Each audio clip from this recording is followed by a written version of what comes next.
Olá! Hoje nós estudaremos o que define a civilização. O que significa ser civilizado? Será que é uma coisa fácil de se entender? Vamos ver?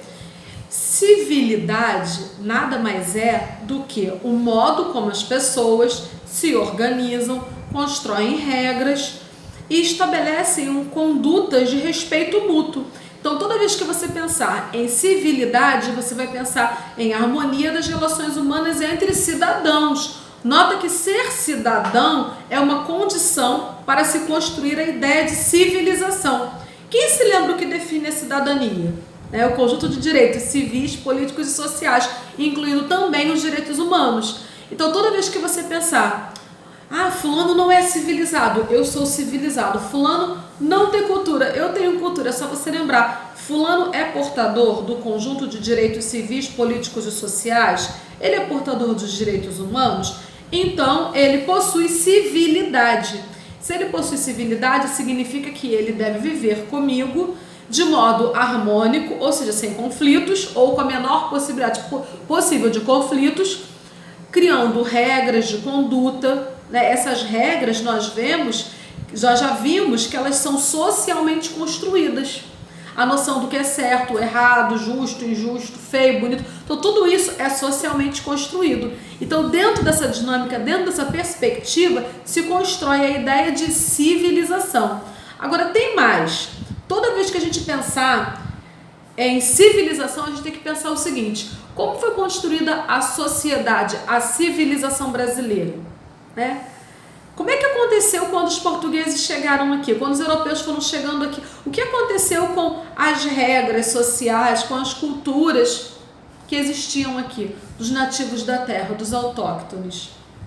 E é interessante a gente pensar sobre diversas coisas que existem hoje na nossa sociedade, porque a gente começa a pensar sobre o modo como nós somos educados, o modo como é construído o processo de socialização, que começa na família. Eu gosto muito das teses do G.C. Souza e do Pierre Bourdieu, porque tanto o G.C. Souza quanto o Pierre Bourdieu, eles nos chamam a atenção para a importância do processo de socialização na mais tenra infância, desde que nós somos bem pequenininhos.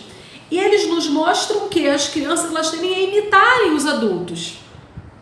Por isso que é muito interessante que os adultos tenham condutas irrepreensíveis, que os adultos tenham humildade, que eles saibam reconhecer quando erraram, que eles saibam pedir perdão, que eles saibam que é importante uma autocrítica, uma autorreflexão sobre tudo que eles fazem, sobre o que eles pensam, sobre as condutas deles, porque eles exercem influência sobre os mais jovens.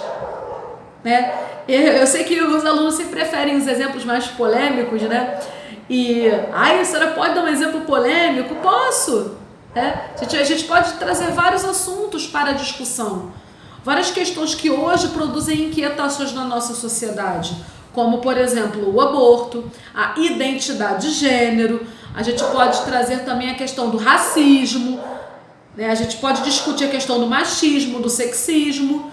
Podemos utilizar a argumentação da Simone de Beauvoir, ela nos ensina que a diferença biológica entre homens e mulheres, as diferenças biológicas são utilizadas como pretexto para legitimarem, para fazer com que o machismo seja estabelecido. Então, o que nos interessa em relação a isso? O debate público. Nos interessa que, enquanto cidadãos, enquanto pessoas portadoras de civilidade, que a gente entenda a importância da tolerância, do respeito, da avaliação constante das regras de conduta, porque eu posso não gostar, mas eu tenho que respeitar. Querem ver outro tema polêmico também que eu sei que vocês gostam? É a questão da liberdade de expressão. Existe limite para a liberdade de expressão? Existe limite para o humor, para a piada? Qual é o limite? Essa geração é muito mimimi. Então, por que esse debate existe? Por que essa é uma questão? Por que existe hoje a discussão sobre empatia, sobre se colocar no lugar do outro, se compadecer, a gente entender que a realidade do outro, por mais parecida que seja com a nossa, o outro compreende de modo diferente. E é importante a gente discutir isso para que a gente consiga construir uma sociedade melhor, diferente. E quando nós falamos sobre a construção dos signos e símbolos que auxiliam os seres humanos no que diz respeito à comunicação e à sobrevivência, a gente pode entender que esses significados, essas formas de produção de significados vão definir a cultura, vão definir o modo como as pessoas vivem em cada sociedade. E tem um assunto também que eu gosto muito de tratar, que é a questão da deformidade física ou psíquica. Tem um sociólogo que eu tenho grande admiração por ele, que é o Erving Goffman. Ele nos ensina que a deformidade física, ela é visível, né? Então as pessoas conseguem olhar para a deformidade física e pensarem, construírem, elaborarem algum tipo de relação com aquela pessoa, a partir da condição daquela pessoa, de deficiente físico, por exemplo. Agora, a deformidade psíquica a gente não vê. E essa dificuldade em enxergar a deficiência psíquica que existe, né, segundo a psiquiatria, em vários níveis, é o que muitas vezes produz relações de intolerância, né, de preconceito. Então, o importante é a gente entender como é que a gente constrói relações mais humanas, de mais respeito, de mais tolerância, considerando as diferenças que existem entre as pessoas, no caso, a diversidade.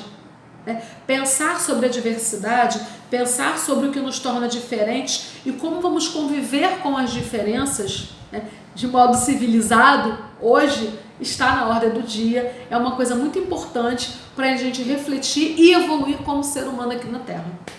É isso.